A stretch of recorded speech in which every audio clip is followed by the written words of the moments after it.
on grandit, on ne voit pas les mêmes choses de la même façon. Je me suis amusé à poser la question à des gens à un moment donné, qu'est-ce qui te frappe quand tu rentres dans une ville? Une bonne question, hein? Et j'avais différentes réponses. Il y a des gens qui me disaient, ben moi, là, quand je rentre dans une ville, là, c'est comment est-ce que la ville a des fleurs, de la verdure, tout ça. Il y en a d'autres qui me disaient, ben moi, c'est le centre-ville, les bâtisses, comment est-ce qu'ils étaient installés. David Wilkerson, en 83, il est venu au Lac-Saint-Jean, au Saguenay-Lac-Saint-Jean. Et savez-vous qu'est-ce qui l'a frappé le plus? Les clochers d'église. Et je me souviendrai toujours ce qu'il a dit. Il dit, parce que, vous savez, David Wilkerson, il parlait beaucoup de la fin des temps, et quand il était venu donner des conférences une fin de semaine dans le coin de Jonquière, tout le monde s'attendait à ce qu'il allait parler de la fin des temps. Mais lui, dans son cœur, c'était pas ça, c'était de partager la grâce, le salut en Jésus-Christ, le pardon des péchés. Et vous savez, c'est un Américain, hein? Et lui, ce qui l'a frappé quand il est rentré dans la région, c'est les clochers. Puis ça lui a servi d'entrée pour attirer l'attention des inconvertis, puis même des chrétiens. Il dit, vous savez, il dit, je bénis le Seigneur que vous êtes des gens qui aimaient le Seigneur. Il dit, quand je suis arrivé dans cette région, j'ai remarqué qu'il y a des clochers partout. Il dit, ça montre que vous êtes des gens qui aiment le Seigneur, qui cherchaient la face de Dieu. Et là, il a commencé à parler de la grâce en Jésus-Christ. Et ce qui est d'étonnant, c'est que c'est la même chose avec la parole de Dieu. Vous savez, quand j'étais plus jeune, je travaillais dans des garages de motos et de tracteurs. Et quand je rentrais dans un endroit, dans une ville nouvelle, la première chose que je voyais, que je cherchais, c'était une pancarte Massey Ferguson ou Harley Davidson. Je travaillais là. Puis des années après, je suis devenu pasteur. Puis c'était le même gars. Mais quand je rentrais dans la même ville que je cherchais toutes les Massey Ferguson ou les Harley Davidson, quand je suis devenu pasteur, après avoir répondu à l'appel de Dieu, vous savez qu'est-ce que je voyais? Les églises évangéliques. Et je bénissais le Seigneur. Puis encore, la semaine dernière, je descendais à Québec.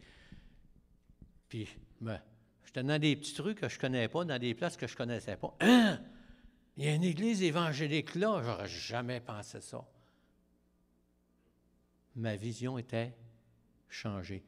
Et lorsqu'on regarde la parole de Dieu, on peut lire le même verset des années, on peut en commenter, puis c'est bon, puis tout à coup, on le voit sur un autre angle. Avez-vous remarqué les évangiles? Hein, les évangiles, voyons, j'ai perdu le nom des gars. Pierre parle à sa manière, avec son caractère. Luc, c'était le médecin. Donc, il voit les choses, il amène la parole de Dieu dans une optique de médecin aussi. Dans le livre des Actes, il parle beaucoup de miracles et ainsi de suite. Et comme pasteur, bien, des fois, on voit des choses, puis Dieu nous fait découvrir des choses. Et j'étais émerveillé que Dieu me montrait des choses à travers la parole que je n'avais pas. Je l'avais vu sur un angle, puis tout à coup, je le vois sur un autre angle. Puis on était bénis mercredi. Et Louis l'a amené sur un angle, puis c'était bon. Ça me bénit. Mais on va parler d'un autre angle qui peut nous aider aussi dans notre vie chrétienne à aller un petit peu plus loin. Donc, on va parler de face à face. Vous savez, les face à face, c'est pas tout le monde qui aime ça, hein? Un vrai face à face, non. C'est une confrontation en réalité. On va parler d'un homme que on connaît tout sur un angle, sur l'angle de son acharnement à recevoir la bénédiction. Et c'est bon. Moi, je suis béni lorsqu'on me parle que Jacob, c'est un homme qui était acharné, il voulait avoir la bénédiction. Mais dernièrement, je lisais dans l'Ancien Testament et ça me chiffonne, cette affaire-là.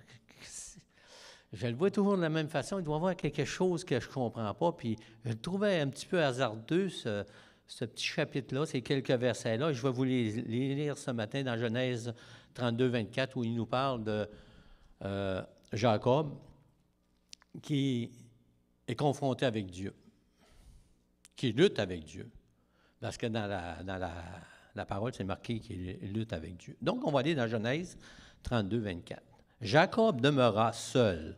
Alors, un homme lutta avec lui jusqu'au lever de l'aurore. Voyant qu'il ne pouvait le vaincre, cet homme le frappa à l'embouchure de la hanche, et l'embouchure de la hanche de Jacob se démit pendant qu'il luttait avec lui.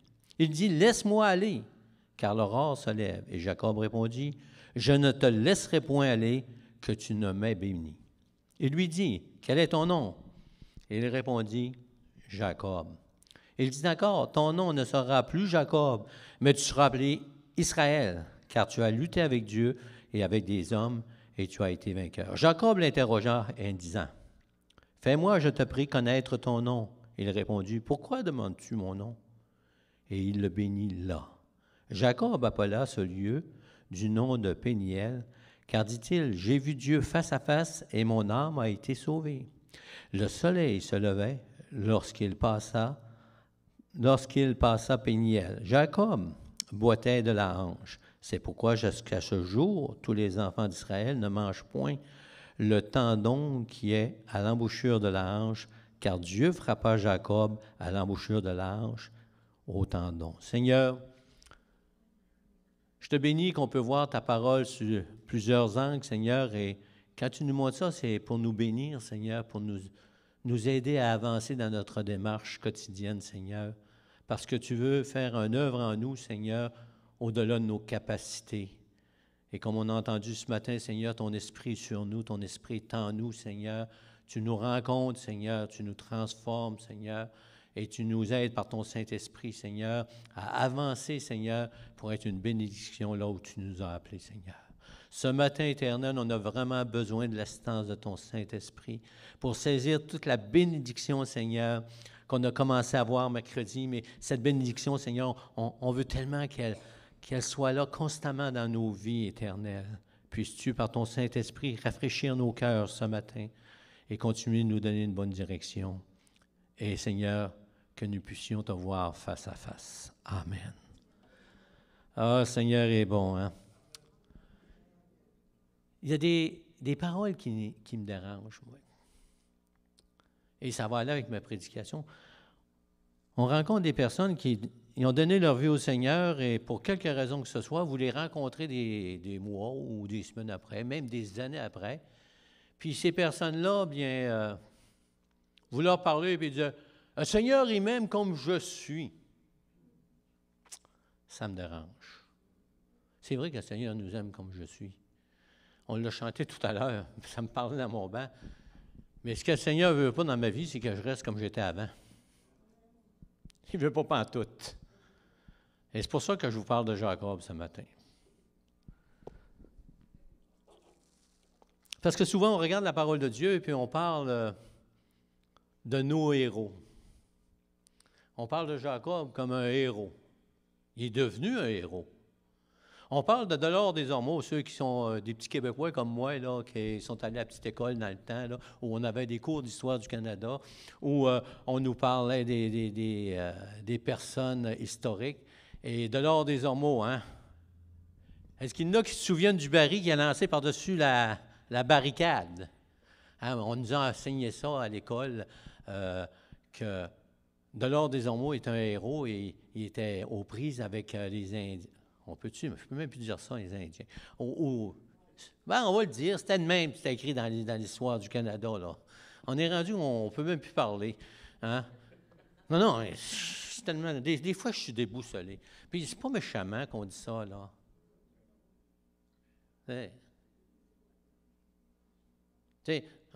Moi, je bénis le Seigneur qu'on a des frères comme notre frère qui est là, c'est un noir. Il est noir. Que vous voulez que je vous dise? Non, mais c'est ça, hein? Puis il n'est pas insulté. Je pense qu'il est plus québécois que moi. Ah oui. Oui, puis il m'a conté sa vie, hein? Puis il me disait, je suis plus québécois que toi, je pense, à des bouts. Il a été élevé à cette île. Plus loin que cette île, là où que ça finit. Hein? Et c'est pas un déshonneur, puis... ça ne me dérange pas. Et moi, quand je parle d'histoire du Canada, on me parle des Indiens. Je n'ai pas de problème. J'ai des amis qui sont vraiment autochtones ou des Premières Nations. Même là, on peut ça. Mais on va dire comme la parole de Dieu, on va dire les choses comme ça. Puis lui, il a lancé le baril pour faire sauter les Indiens. Mais là, il a pogné une branche, ça a tombé dans le fort, puis ils sont morts. Non, mais c'est ça qui est dans l'histoire du Canada, là. Ça, c'est au lac Saint-Jean. Je déménage plus vieux, je déménage en Ontario, pas loin du fameux fort où c'est arrivé. Là, Louise, tu te souviens-tu du nom là, du coin? Là, en tout cas, moi, je suis parti pour le dire. Là. Puis là, ben, je parlais avec les anglophones qui étaient pas loin, qui parlaient français parce que je ne parle pas anglais. Puis eux autres, l'histoire, c'était pas de même pantoute. Et Delors des Ormeaux, là, c'était pas un héros pour eux autres. Fait qu'il y avait une autre vision des choses. Puis quand on regarde la parole de Dieu, des fois, on regarde une personne comme Jacob, puis on dit, hey, lui, il était persévérant, il était ostineux, puis il s'est ostiné avec Dieu, puis hey, il était capable. Mais c'est Dieu qui l'a rencontré. C'est Dieu qui l'a rencontré. Ça, c'est important. Donc, on va regarder ce personnage qui est supposé être un héros, mais pour moi, qui est devenu peut-être un héros. Puis, pour tout saisir l'ampleur de notre message ce matin, il faut en savoir un petit peu plus sur notre héros. Son nom. Avez-vous remarqué qu'il changeait, non? Tu rencontrais quelqu'un, il s'appelait Pierre. C'est facile, tu vas t'appeler Pierre. Il rencontrait Jacob. Tu ne t'appelleras plus Jacob, tu vas t'appeler Israël. Vous êtes-vous posé, c'est bizarre, hein? C'est parce que Dieu donnait des noms en rapport avec le ministère qui allait les appeler. C'est intéressant, ça, hein? Et Jacob a été changé de nom. Ils vont l'appeler Israël. On va regarder pourquoi. Premièrement, Jacob, qu'est-ce que ça signifie en hébreu? Voleur. Commence bien. Trompeur, menteur, usurpateur. Hey, c'est un talon, on va le voir tantôt, tu nous devances. Hein? C'est pas chic. Moi, je ne veux pas me faire appeler Jacob. Ah non, je dis ça en riant, là, parce que trois quarts du temps, on ne sait même pas ce que ça veut dire. On a un nom. Comme Gilles. Savez-vous ce que ça veut dire? Qui chante bien. Ils se sont trompés avec moi. C'est pas grave. Puis Dieu a changé le nom de cet usurpateur, de ce menteur, de ce manipulateur, fraudeur, appelez-le comme vous voulez. Il a changé en Israël, celui qui a lutté avec Dieu. Mais pour bien tout comprendre l'ampleur de notre récit, il faut savoir qui était. Qui c'était Jacob? C'était le fils d'Isaac. Isaac, c'était qui? C'était le fils d'Abraham. Donc, le grand-père de Jacob, c'était Abraham. Et la parole de Dieu nous dit que Jacob avait un frère jumeau, Ésaü. Il était considéré comme le frère aîné parce qu'il est venu au monde. Je ne sais pas que l'intervalle des jumeaux, des fois, ça ne devait pas être bien long parce que la parole de Dieu nous dit qu'il tenait le talon d'Ésaü. Donc, Jacob a été mis au second rang. Pour nous autres, ça n'a pas d'importance, mais à ce temps-là, ça avait de l'importance. Pour la bénédiction du paternel, la bénédiction paternelle, ça avait une grande importance, le garçon le plus vieux. Donc, talon. Comme je disais, les racines hébraïques, c'est fraude, tromperie, usurpateur, menteur. Et quand on regarde dans la parole de Dieu, bien, nous autres, on a tendance à prendre juste le beau côté. Mais il portait son nom. C'était un moyen phénomène de ce gars-là. C'est un homme rose. Pas méchamment, là. Mais pour moi, un homme rose, c'est quelqu'un qui fait la cuisine. C'est pas un déshonneur, là. Il faut s'entendre. Mais lui, il faisait la cuisine. Il aimait mieux faire de la soupe, puis préparer un bon repas, que d'aller chasser. Il était de même. Il me ressemblait. Pas en tout. Ouais, mais Jacob a fait quelques tromperies. Il a fait quelques manipulations, si on pourrait dire. Imaginez, durant ce qu'il faisait à la cuisine, son jumeau aîné, c'est un chasseur. Il s'en va à la chasse. Puis dans ce temps-là, bien, probablement, c'était plus difficile qu'aujourd'hui. Je ne sais pas, moi, je ne vais pas à la chasse. Mais la parole de Dieu nous dit qu'Ésaü, quand il est revenu, il était très, très fatigué. Puis il avait faim. Il n'y a rien de pire qu'un homme qui a faim. Il rentre chez eux et il dit à sa femme, « Qu'est-ce qu'on mange à midi? » Hein? Vous connaissez ça, hein? Et là, Ésaü, lui, pas Ésaü, mais Jacob, c'est un fraudeur, puis manipulateur. Alors, il dit, mon frère est fatigué, c'est le temps. Il a faim, va en profiter. Et là, il vole son doigt d'aînesse pour un plat de soupe aux lentilles. Je ne sais pas s'il y en a qui aiment les lentilles ici, là. Disons, c'est pas mon bag. Mais sa mère était ratoureuse aussi. Hey, Rebecca. Hey. Elle était vraiment ratoureuse, puis elle avait des préférences. Elle avait une petite préférence, son petit chouchou pour son petit Jacob.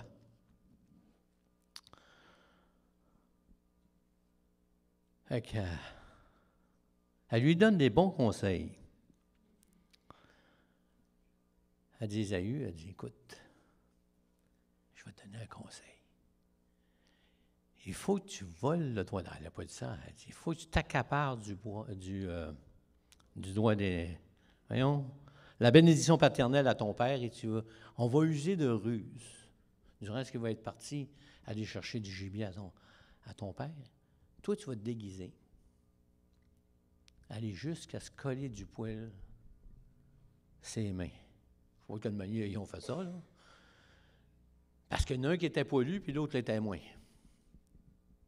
Puis là, ton père, il est aveugle, puis on va te mettre la senteur de ton frère. Hey, ça va, c'est rendu loin. Elle voulait être sûre de son coup. Et ça a marché.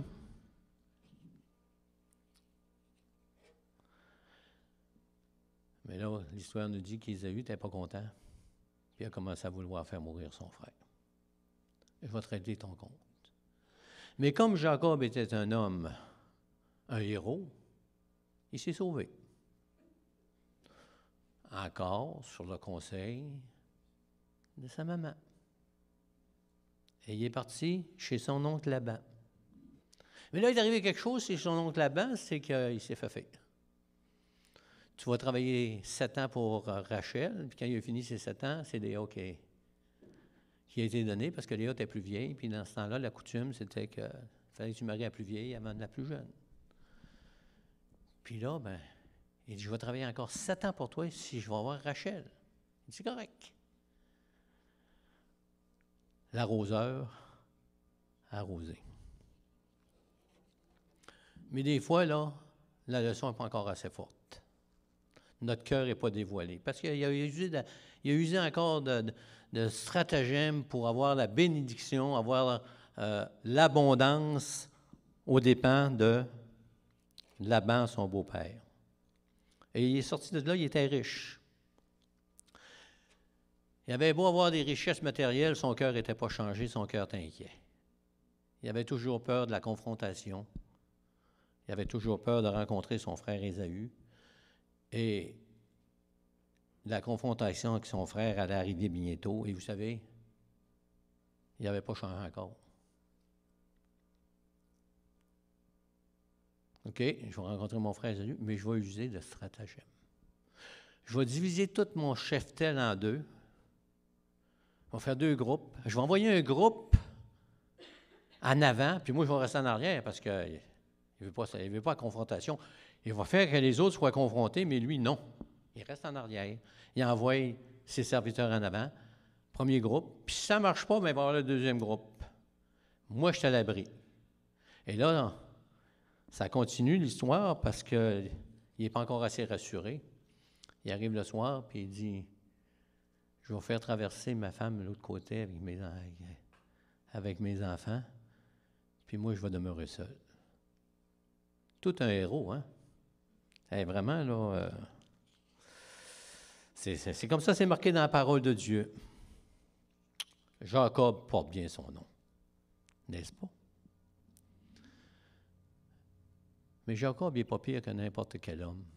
La parole de Dieu nous dit, car tous ont péché, sont privés de la gloire de Dieu. Romains 3, 23. Fait que peu importe qui on est tous des pécheurs.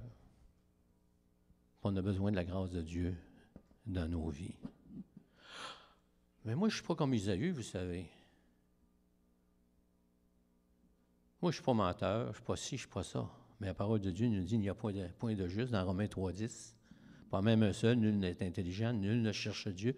Tous sont égarés, tous sont pervertis, il n'y en a aucun qui fasse le bien, pas même un seul. C'est le verset qui m'a fait venir au Seigneur. Lorsque mon épouse me lut ce verset-là, arrête aussi bien de prendre un bâton de baseball puis m'a donné un coup dans le front. Ça n'aurait pas fait plus mal que ce verset-là dans ma vie. Mais heureusement, il a transformé ma vie. Amen. Et là, on va revenir à Jacob. Si les hommes sont pervertis, il n'en a aucun qui fasse le bien, ils sont tous des pécheurs, l'homme a besoin d'une révélation avec Dieu. Il a besoin d'une rencontre personnelle avec Dieu pour lui montrer vraiment sa condition. On ne commencera pas un débat là, sur les rêves, les songes, l'interprétation des songes, l'interprétation des visions. Ce n'est pas ça que je veux faire ce matin. Dans Genèse 28, 12, la parole de Dieu nous dit, « Il eut un songe, et voici une échelle était appuyée sur la terre, au sommet touchait le ciel. » Et son sommet touchait le ciel. « Et voici les anges de Dieu montaient et descendaient par cette échelle. Et voici l'Éternel se tenait au-dessus d'elle. Et il dit, « Je suis l'Éternel, le Dieu d'Abraham, ton père, et le Dieu d'Isaac. » Ouh! Ça commence à être précis, là.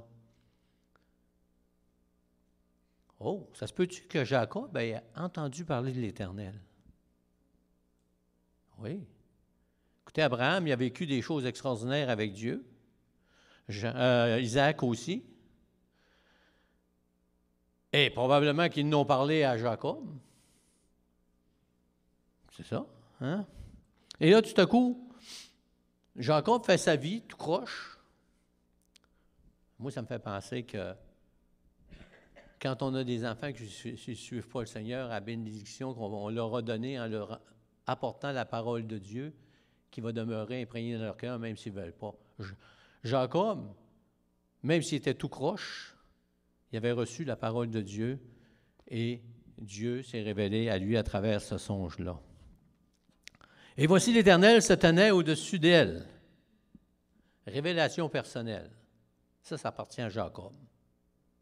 Et l'homme d'aujourd'hui a besoin d'une révélation personnelle avec Dieu. Amen. De voir sa condition. Vous savez, voir notre condition, c'est une chose. Mais changer notre condition, c'est d'autres choses. Vous me suivez? Et là, Jacob a eu une touche du Seigneur. Et voici l'Éternel se tenait au-dessus d'elle. Et il dit, « Je suis l'Éternel, le Dieu d'Abraham, ton père et le Dieu d'Isaac. La terre sur laquelle tu es couché, je la donnerai à toi et à ta postérité. » Oh! Il devait se taper des mains, notre patriarche Jacob. celui qui recherchait la bénédiction à n'importe quel prix, prêt à écraser l'autre, constamment, pour retirer la bénédiction pour lui-même. Donne-moi, donne-moi, puis je vais tout faire, même si ça fait mal à l'autre, je veux avoir la bénédiction. Vouloir la bénédiction de Dieu, c'est légitime. J'espère que vous voulez recevoir la bénédiction de Dieu dans vos vies. Moi, je le désire. Chacun de nous, on devrait le désirer. Ta postérité sera comme la poussière de la terre. Tu t'étendras à l'Occident et à l'Orient, au septentrion et au Midi, et toute la famille, et les familles de la terre seront bénies en toi et en ta postérité. Ça ressemble à ce que Dieu a dit à Abraham. Hein? C'est pas mal pareil. Hein? C'est intéressant. Voici, je suis avec toi, et je te garderai partout où tu iras, et je te ramènerai de ce pays, car je ne t'abandonnerai point, que je n'ai exécuté ce que je dis. Ah, merci Seigneur. Dieu bénit Jacob. Mais quand on lit le texte un petit peu plus loin, première rencontre avec le Seigneur, avec l'Éternel, Jacob commence à argumenter avec Dieu. Il vient d'avoir une révélation personnelle de Dieu, puis il argumente. Il fait du chantage à Dieu.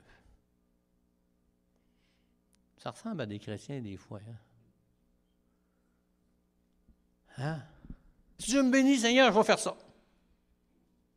On va aller voir dans le texte de la parole de Dieu, dans Genèse 28, 20. Jacob fit un vœu en disant, si, Louis, si, je sais que Louis aime ça, les si, les mais, les car, les alors. Si Dieu est avec moi et me garde pendant ce voyage que je fais, s'il me donne du pain à manger et des habits pour me vêtir, et si je retourne en paix à la maison de mon Père, alors l'Éternel sera mon Dieu. Mais si tu ne donnes pas ça, tu iras jouer dans le trafic. Je ne veux rien savoir. Il faut que tu me donnes ça pour devenir mon Dieu.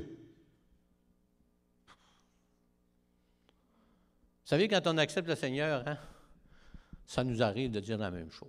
Peut-être pas vous autres, mais moi, quand j'ai accepté le Seigneur, tu vas me donner une meilleure job, tu vas me donner ci. Je vais te suivre, Seigneur, tu vas faire ci pour ça, tu vas faire pour ça. On arrive. Vous savez, on ne connaît pas grand-chose, mais on sait que Dieu bénit, puis on veut recevoir sa bénédiction.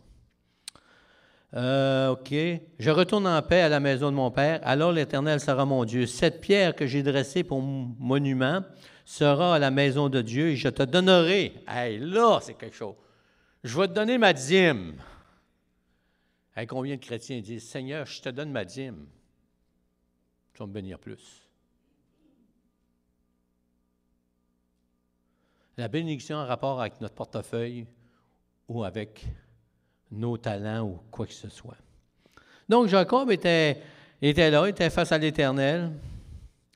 Et il y a cette dimension-là que malheureusement, bien des chrétiens ont au départ de leur vie, comme Jacob, c'est normal. On ne connaît pas Dieu. Mais ce qui est triste, c'est que Jacob n'a pas changé. Il n'a vraiment pas changé.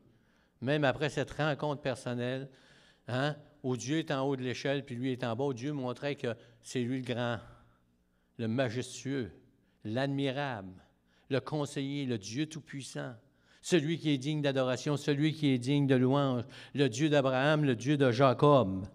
Il le savait, mais il ne change pas. Son mode de vie reste pareil. Lisez-les.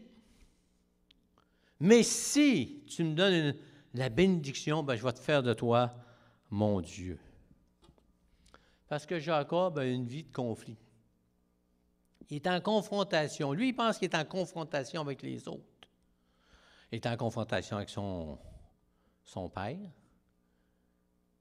Il est en confrontation avec son frère jumeau.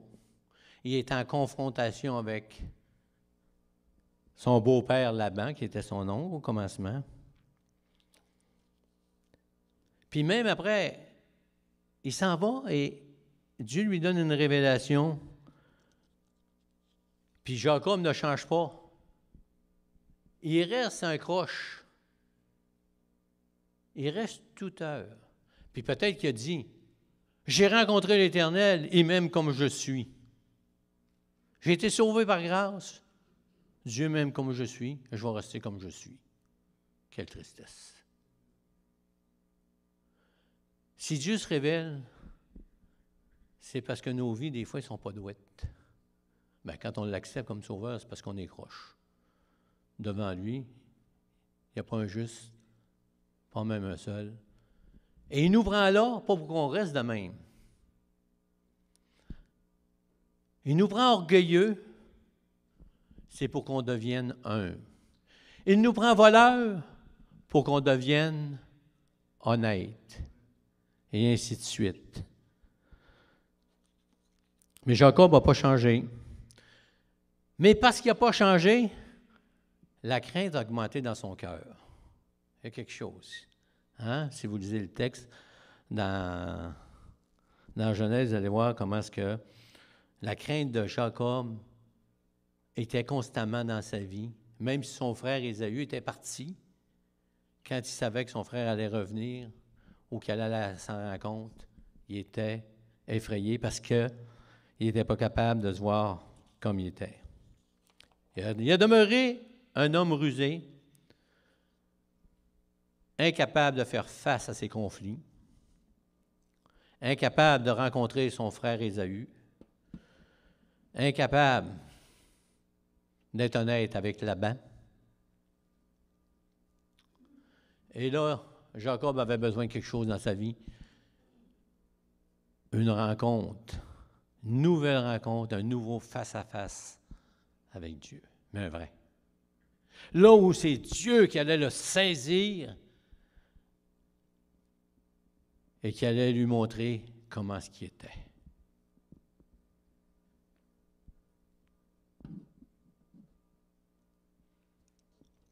Dans Jacques 1, 23, il dit « Car si quelqu'un écoute la parole et ne la met pas en pratique, il est semblable à un homme qui regarde dans un miroir son visage naturel et qui s'en retourne, puis il reste comme il était. » Moi, je suis sauvé par grâce. Dieu m'aime comme je suis. Mais il est en conflit avec tout le monde alentour de lui. Tu as eu une rencontre comme Jacob. Tu as eu la rencontre de l'échelle. Mais tu as besoin d'une seconde rencontre, comme Jacob a eu, directement confronté avec Dieu. Et là, je vais vous parler du combat de Jacob. Dieu va à la rencontre de Jacob. Au commencement, il dit un homme. Oh, c'est pas Dieu, mais plus loin, il va dire l'Éternel. Il se nomme. Verset 28. Jacob lutte avec Dieu. Pourquoi est-ce que Dieu prend la peine d'aller lutter avec Jacob quand il s'est déjà révélé avec Jacob? C'est parce que Dieu ne voulait pas que Jacob demeure comme il était. Il voulait que Jacob soit un nouvel homme, vraiment, dans tous les domaines de sa vie. Et vous savez, Jacob a une réaction que beaucoup de chrétiens peuvent avoir. C'est lorsqu'il y a une confrontation, on se sauve. Hey, messieurs, je sais, vous êtes...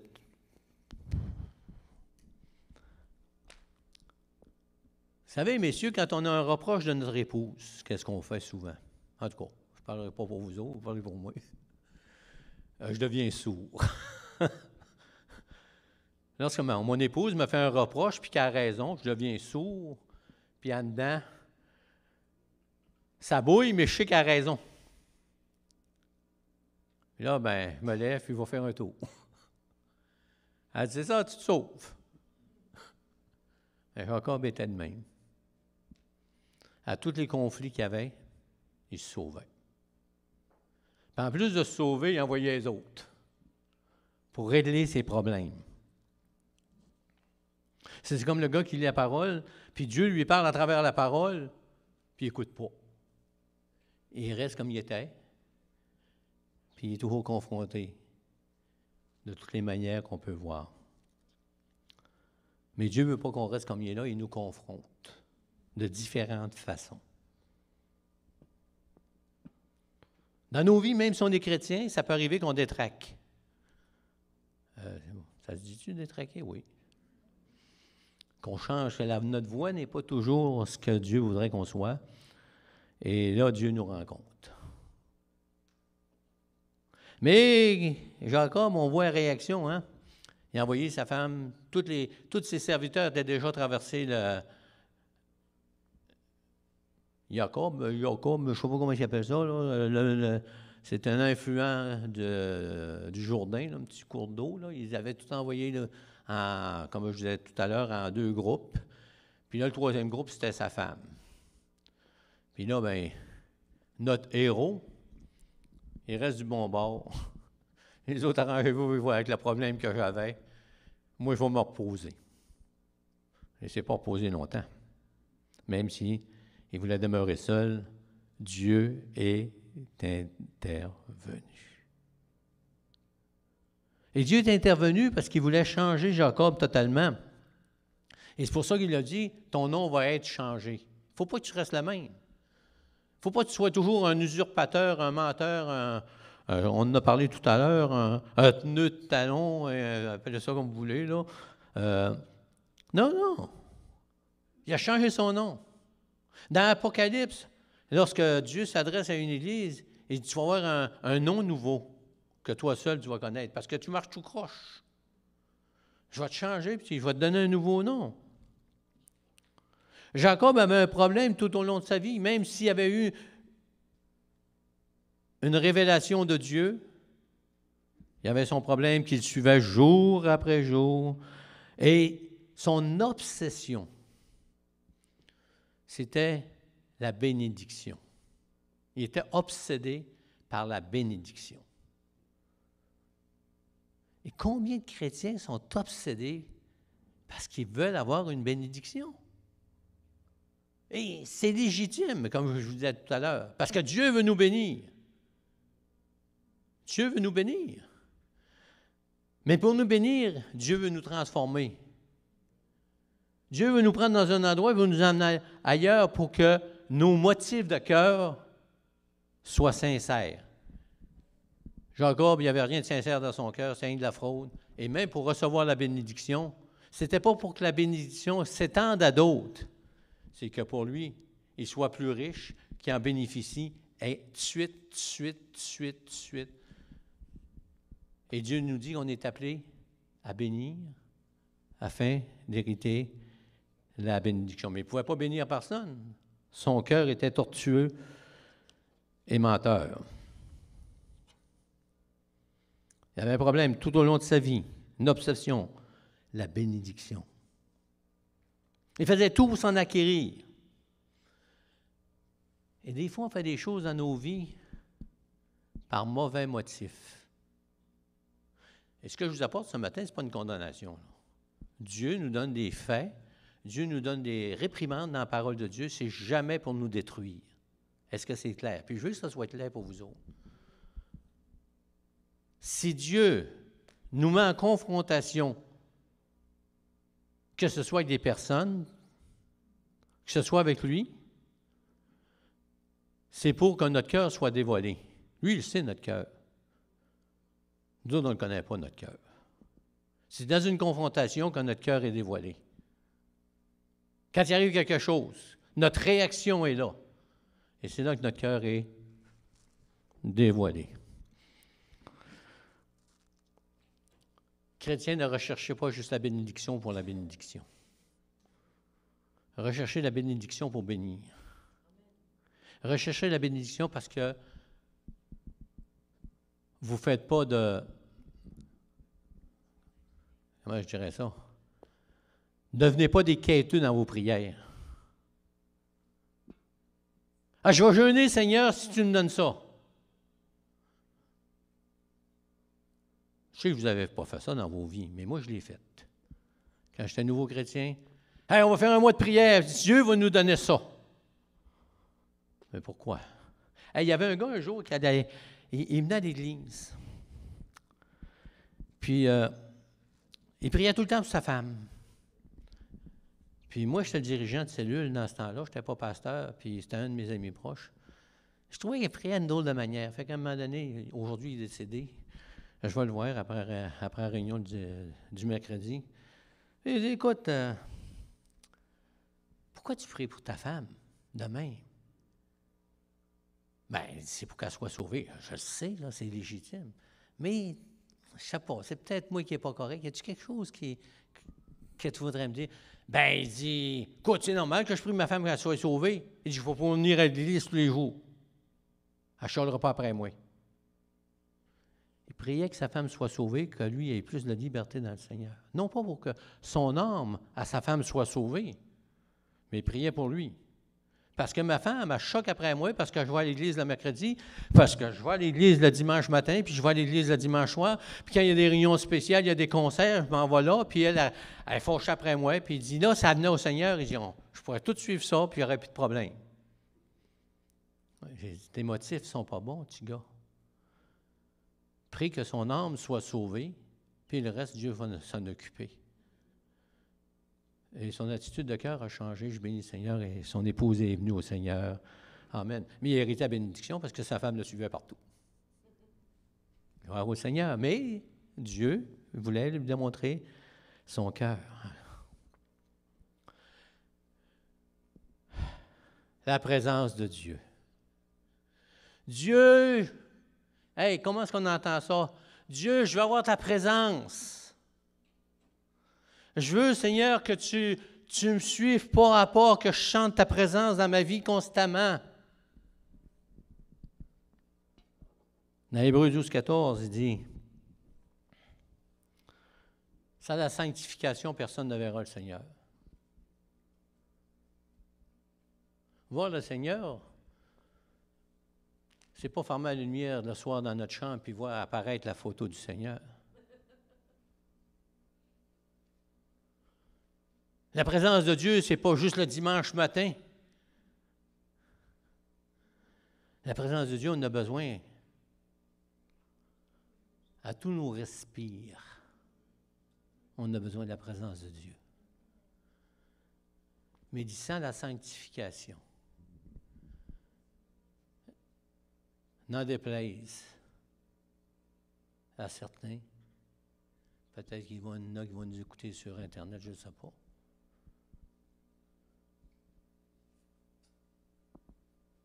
Recherchez la sanctification, puis vous allez avoir la bénédiction. La bénédiction, la vraie bénédiction de l'Éternel, sans la sanctification, il n'y a pas de présence de Dieu. Comme Jacob, après sa première rencontre, il aurait pu avoir la présence de Dieu constamment avec lui. Il ne l'avait pas, parce qu'il n'y avait pas de changement dans sa vie. Il n'y avait rien qui se passait.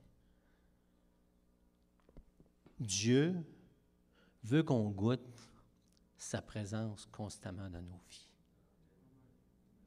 Et ça, le seul moyen, c'est la sanctification.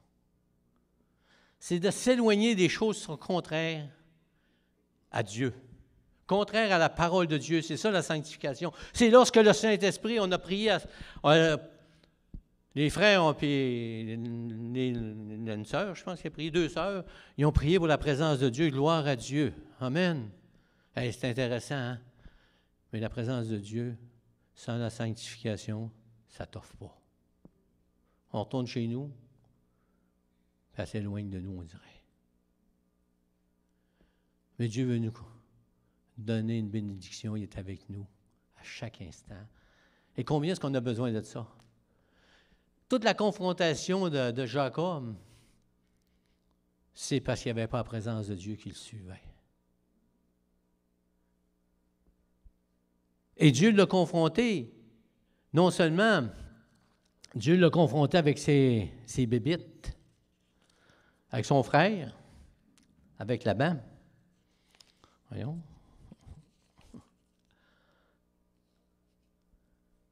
Mais la vraie confrontation, vous savez, c'était quoi? C'était Jacob avec lui-même. Deuxième, face à face avec Dieu, Dieu dit à Jacob, tu es un menteur, tu es un usurpateur, tu es un ça, tu es un ci. Il avait raison, c'est son nom. Puis il dit, tu ne veux pas changer. Et si tu ne changes pas...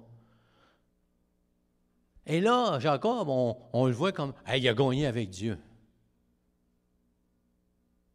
Non. Non, non.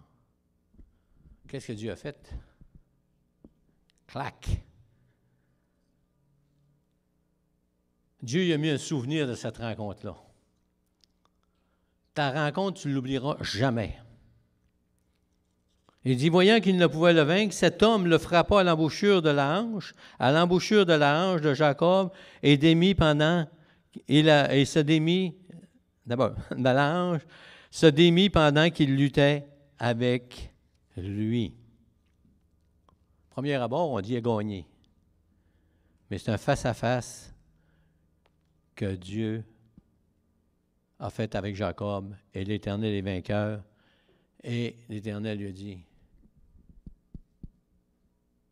tu vas te souvenir de cette rencontre-là et tu vas commencer à changer. Et si on continue à lire dans Genèse 33, on voit que Jacob a eu cette confrontation avec lui-même. Puis la parole de Dieu nous dit dans Genèse 33, 1 à 3, Jacob leva les yeux et regarda. Ça se peut-tu? Et quand on est confronté dans des situations, même si on est chrétien, on va tout croche, et que tout à coup, il nous arrive un événement où Dieu nous confronte, on dirait qu'on tombe des nues. Hein? On se voit face à face, puis on se voit le visage. Hey, moi, quand j'étais jeune, là, j'étais le plus beau des bébés. Allez, jusqu'à l'âge de 8 ans. Non, mais c'est vrai. Ma mère me disait ça. « Oh, t'es beau, mon petit Gilles. Hey, t'es beau. Ah, t'es tellement beau, t'es tellement fin. » Mais il n'y avait pas un miroir dans la maison chez nous. Il n'y avait pas de miroir. Puis dehors, il n'avait pas non plus. Mais quand je suis rentré à l'école, je suis allé dans la chambre de bain. Et là, j'ai vu un gars. Ah! Qu'est-ce que c'est cette affaire-là? Un petit gars qui était à côté de moi, bien, il dit, couture, c'est toi, ça. C'est ça que la parole de Dieu nous fait, elle nous montre notre vrai visage. Et quand Dieu nous confronte, des fois, il nous montre des situations où on pense qu'on a bien agi, qu'on a fait les choses comme il faut, et Dieu dit, je vais te confronter. Et Jacob a été confronté, il s'est vu, comme dans un miroir. Et là, il était obligé de reconnaître la grandeur de Dieu. Il place, et voici, Isaü arrivait avec 400 hommes. Il répartit les enfants entre Léa, Rachel et les 2 servantes. Et enfin, Rachel avec Joseph. Lui-même, il fait quelque chose. Il passe devant eux. Lui qui était resté de l'autre côté, puis qui envoyait toutes les personnes confrontées ces conflits, là, il y a une confrontation avec Dieu. Il commence à voir, il lève les yeux sur sa propre personne, et il réalise sa condition. Et là, il y a un changement d'attitude qui se produit. Il s'en va en avant de tout le monde. Il s'en va en avant de tout le monde. J'aime ce chapitre-là. Je ne le comprenais pas à cette manière-là. Ça ne fait pas longtemps que je le comprends de cette manière-là. Mais je sais une chose. C'est comme disait notre frère cette semaine. Quelque chose d'admire dans ce gars-là, c'est qu'il était... La bénédiction, il était prêt à l'avoir. Si on était tout le temps prêt à suivre le Seigneur pour avoir la bénédiction du Seigneur avec des bons motifs, ce serait extraordinaire. Hein? Et il faut être de même. Il faut être des guerriers et dire, « Hey, Seigneur, Je marche dans la sanctification, c'est pour voir ta gloire, Seigneur. Et je vais continuer, Seigneur, à marcher d'un pas fort, Seigneur, si on pourrait dire, pour voir ta gloire, Seigneur. On pourrait donner une confrontation, une conclusion. Dieu a confronté Jacob afin que Jacob puisse goûter la vraie bénédiction, la vraie qui vient de Dieu, qui est au-delà des choses matérielles. Oui, il y a des choses matérielles dont Dieu nous bénit, mais la vraie bénédiction, elle va plus loin que ça. Ce face-à-face avec Dieu était un face-à-face avec lui-même pour que le cœur de Jacob change, pour que ses motifs changent. Et Dieu veut nous faire des face-à-face avec nous-mêmes pour qu'on change. Parce que pensez pas qu'avec les années, vous avez tout changé dans vos vies. La confrontation est constamment. Il arrive des situations où on pensait qu'on allait agir d'une façon. Et on arrive chez nous, on dit « Oh boy, j'ai manqué le bateau. » C'est parce que Dieu est en train de te révéler que tu as des choses encore à changer. Ce mouvement de sanctification va continuer aussi autant que tu vas vivre, comme Jacob. Et même si Jacob était devenu boiteux, que tout le monde le voyait, imaginez là, tout le monde savait maintenant qu'il s'était passé quelque chose dans la vie de Jacob. Il y avait une rencontre spéciale parce qu'il a continué à boiter toute sa vie.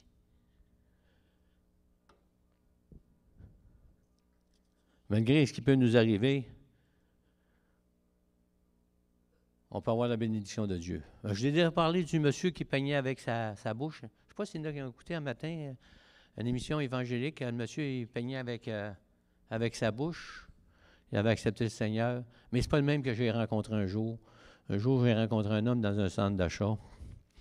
Et je ne le connaissais pas. Et quand je suis rentré dans le centre d'achat avec mon épouse, il y avait tous ces murs du hall d'entrée. C'était tous des tableaux que le monsieur avait faits. Moi, je ne savais pas que c'était un monsieur qui peignait avec sa bouche. Je regardais ça, j'ai dit à ma femme, j'ai dit, pour moi, c'est un chrétien. On voyait le lion avec l'agneau. J'ai dit, ça, c'est sûr, c'est un chrétien. Et tout à coup, je voyais un monsieur dans une chaise roulante, il était quadraplégique. C'est juste ses doigts qui marchaient pour faire marcher la chaise roulante. Puis, c'est lui qui peignait ça avec sa bouche. Puis moi, je suis allé le voir, j'ai dit, écoute, je regarde tes tableaux, ils ont toute une saveur apocalypse. Il dit, oui. Il dit, je suis un chrétien né de nouveau. Ah, ouais. Et là, il m'a partagé la bénédiction de Dieu. Et il dit, j'ai accepté le Seigneur, j'avais 16 ans. Il dit, à 17 ans, je suis retourné dans mon ancienne vie. À 19 ans, j'ai eu un accident de moto.